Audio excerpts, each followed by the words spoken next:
聽住溪水潺潺，睇盡奇山異景，呢度就係湖南張家界。如果你都想親身走入阿凡達嘅奇幻世界，咁就一定唔可以錯過張家界國家森林公園啦。嚟到呢度當然要搭觀光電梯白龍天梯啦。一去到山頂，成片楓林即刻喺你眼前展開，仲可以見到直插雲霄嘅乾坤柱。喺呢度就係阿凡達玄浮山嘅靈感原型啦。之後我哋再去天子山，欣賞下眼前形態萬千嘅奇峰怪石。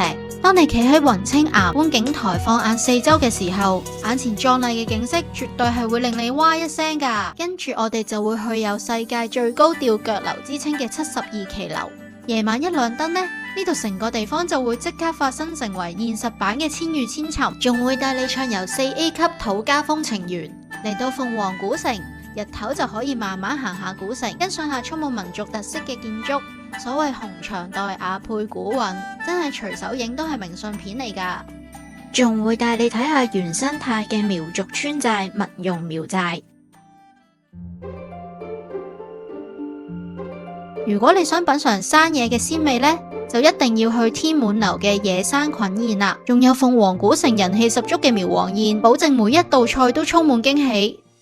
今次嘅行程，我哋仲會安排你入住觀景一流嘅特色民宿，等你輕鬆享受輕車嘅度假體驗。